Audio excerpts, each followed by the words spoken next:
Welcome back to CBC, welcome back to Chelsea Bola Channel. Yes, happy weekend teman-teman semua. CBC berharap weekend teman-teman semua itu happy dan jauh dari drama tentunya. Seperti halnya transfer saga Romelu Lukaku ya. Akhirnya, akhirnya ya teman-teman. Setelah kita mengarungi bersama 30 episode di CBC, membahas Lukaku lagi dan lagi dan lagi. Finally, today is the day. The end is here. Time to say goodbye. Time.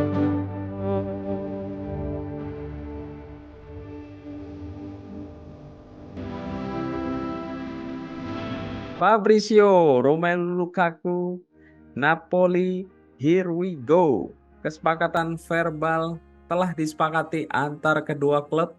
Chelsea menerima 30 juta euro plus add-ons up to 15 juta euro untuk 45 juta euro potensial deal.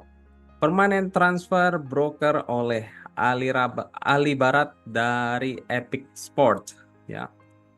Lukaku akan menandatangani 3 tahun kontrak di Napoli sampai 2027.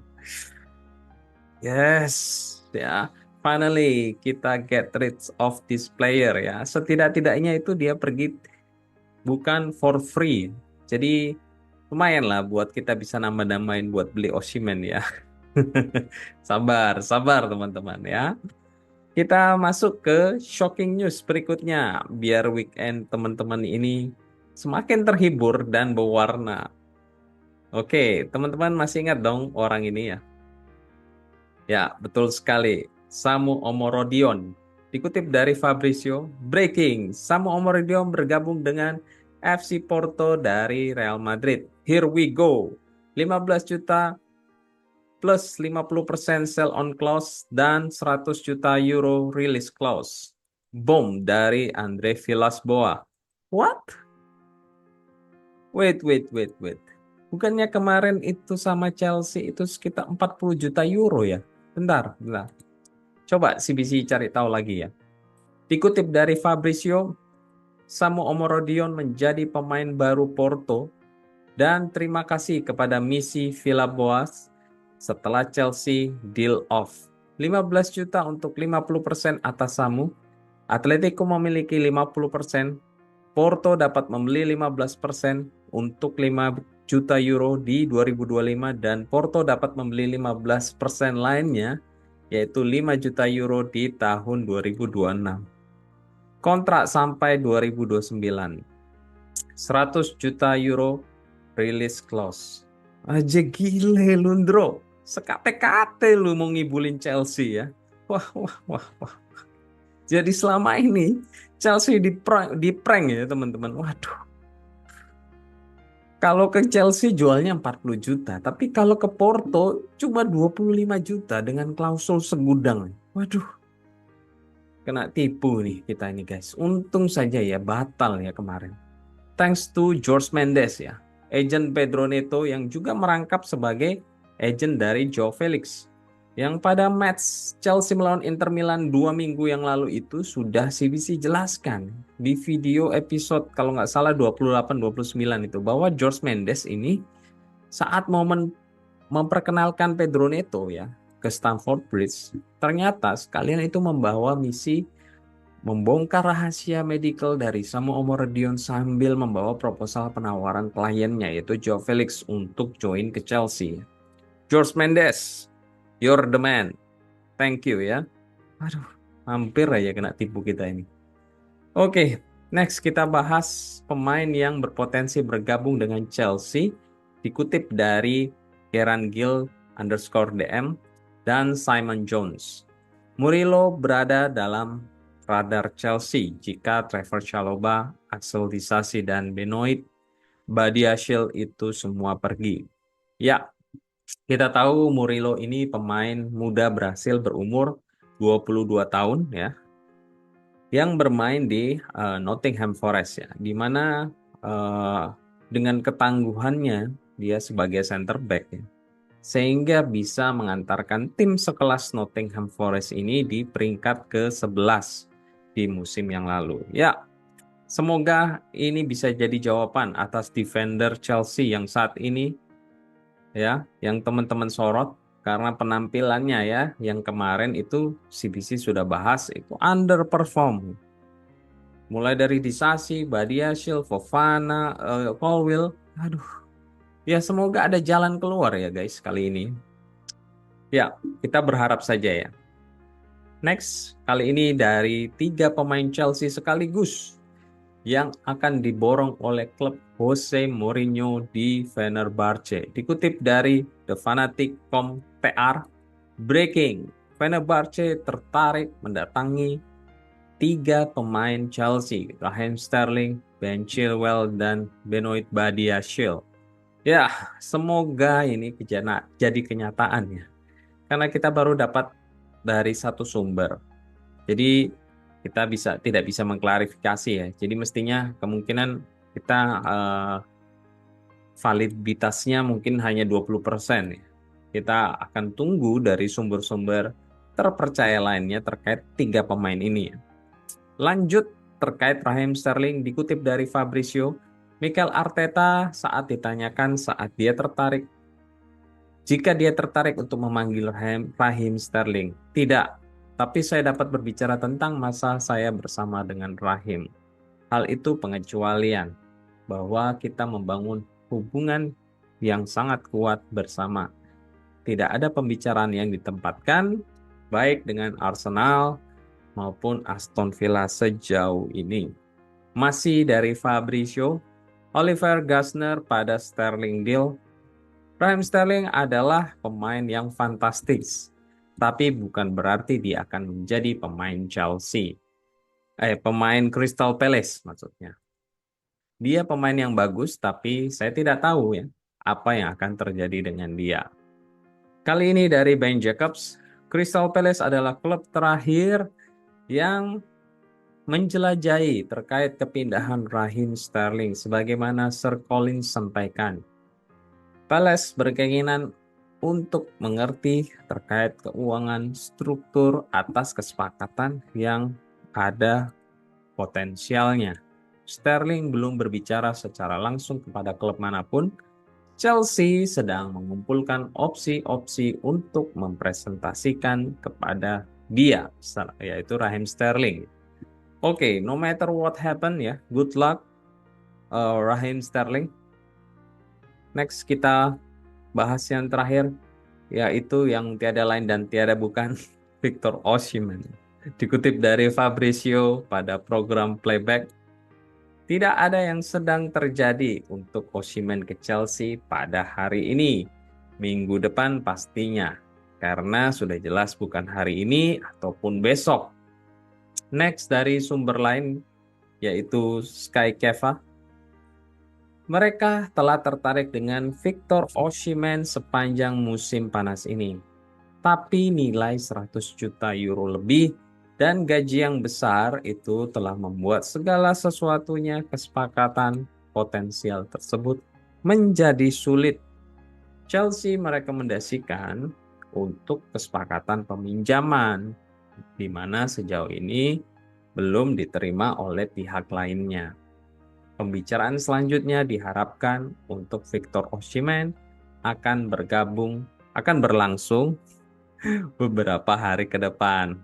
Walaupun Chelsea mempunyai target lainnya, kesempatan untuk pindah ke Stamford Bridge masih belum pupus. Nah, ini mungkin bisa jadi alternatif oleh manajemen Chelsea ya, di mana berdasarkan rekomendasi dari CFC SIS, ada penyerang lain yang top chair dan memiliki nama yang sama seperti Victor ya. Siapa lagi kalau bukan Victor Gyökeres, yaitu striker yang matang dari Sporting SP di Liga Portugal, berusia 26 tahun, berkebangsaan Swedia dan jebolan akademi dari Brighton ini. Telah memulai ya musim ini dengan luar biasa mengkoleksi 9 gol away dan mengkoleksi 6 gol dan 3 assist ya. 9 gol advantage ya. Jadi 6 gol dan 3 assist, luar biasa ya. Padahal baru 3 pertandingan. Dikutip dari penampilannya di musim lalu itu ada 39 penampilan dan mengkoleksi 29 gol dan 10 assist. Jadi terlibat sekitar 39 gol. Ya. Kita harus mulai manifestasi akan hal ini kepada Chelsea. Victor Gyökeres atau Osimhen, please. Oke, kita punya 2 incaran pemain yang bernama Victor ya. Semoga salah satu ini mengisi posisi striker kita ya. Karena sejauh ini CBC melihat kita itu kurang kuat di striker dan juga center back. Tapi kita sudah cukup solid di lini winger dan juga attacking midfielder. Dan juga tentu defensive midfielder juga sudah top chair ya. Tinggal yang kedua titik pos tersebut ya. Semoga di sisa 9 hari ini tersisa transfer windows ya bursa ini, kita ini dapat memperkuat tim utama dari Chelsea. Oke. Untuk menutup video CBC ini, CBC mau mengingatkan besok hari Minggu tanggal 25 Agustus jam 8 malam ada pertandingan Wolves melawan Chelsea. Jadi pastikan teman-teman setel reminder ya. Seperti biasa CBC akan langsung menampilkan line up yang CBC mau turunkan. Ya, bila CBC ini acting sebagai Enzo Maresca ya. Oke, langsung saja. Kita sudah pastikan Jorgensen ini akan menjadi pilihan utama ya ketimbang Sanchez. Alasannya kenapa tidak perlu dipertanyakan. Langsung kita masuk ke back. Kemudian di center back ini karena 4 center back kita ini lagi underperform ya, maka itu CBC memprefer menurunkan Viega yang bermain luar biasa sebagai center left center back ya. Center back di kiri dan Gusto sebagai center back kanan ya, right center back. Kemudian Tosin sebagai central center back ya. Pasti ada pertanyaan, nggak takut kebobolan bola lambung bang? Coba contoh era Barca ya, pada zamannya ke Carlos Puyol, Pique itu semua backnya kecil-kecil ya.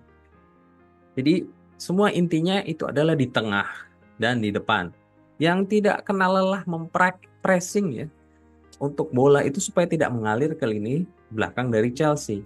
Jadi Gusto ini diharapkan kelincahannya ya, adu sprint ya, yang selama ini center back itu kita keteteran nih. Oke, di defensive midfielder ada Lavia yang sangat paten dalam mengawal pertahanan, ditemani dengan Enzo si masterclass dalam passing dan umpan-umpan cantiknya baik pendek maupun long itu sangat keren ya. Di mana hal ini sangat dibutuhkan oleh Chelsea berkaca dari pertandingan kemarin melawan Servette ya. Itu kita sempat buntu setelah Enzo masuk, ada umpan yang cukup manis kepada Madueke yang dapat diselesaikan menjadi gol. Jadi itu yang diharapkan oleh kita atas kehadiran dari Enzo. Oke, di sisi winger kiri ada Joe Felix, tapi masih perlu waktu untuk membangun chemistry. Jadi kemungkinan secara fisik katanya sudah oke, bisa turun. Tapi CBC memprediksikan akan turun di babak kedua ya, sehingga kemungkinan Mudryk ini jadi pilihan CBC yang kemarin bermain cukup baik karena pergerakannya yang luar biasa dan membantu lini pertahanan ya. Jadi CBC beranggapan cukup solid penampilannya ini, maka perlu diberikan kesempatan lagi ya. Di sisi winger kanan, sudah tentu Pedro Neto akan mengisi pilihan utama dengan kecepatannya ya dan skillnya yang kita wajib tunggu-tunggu. Next, di attacking midfielder, kita punya pemain super intelijen dari Nkunku dan Palmer ya sebagai jembatan lini belakang dan lini depan. Dan CBC berharap dapat turun bersama Mark Guiu ya di depan. Jadi semoga Mark Guiu ini yang diturunkan bukan Jackson ya, tapi balik lagi ya teman-teman. Ini semua tergantung hasil sesi training dan keputusan dari Enzo Maresca. Ya, kita berharapkan yang terbaik dan CBC berharap line up ini yang akan diterapkan oleh Enzo Maresca. Karena begitu banyaknya squad dari Chelsea, center back sampai 5, jadi CBC cukup blur karena tidak mengikuti proses training mereka itu bagaimana. Jadi tidak tahu progresnya masing-masing individual ini performanya seperti apa. Jadi harapan CBC line up ini yang dipakai. Oke, that's all di episode ke-31 dari CBC ini. Terima kasih buat teman-teman yang selalu setia untuk menonton channel CBC ini. Jangan lupa bantu support dari channel CBC ini dengan subscribe, like, dan share. Dan teman-teman, jangan lupa hari ini malam minggu, so have a nice weekend. Selamat malam mingguan. Take care and keep the blue flag flying high. Come on you Blues.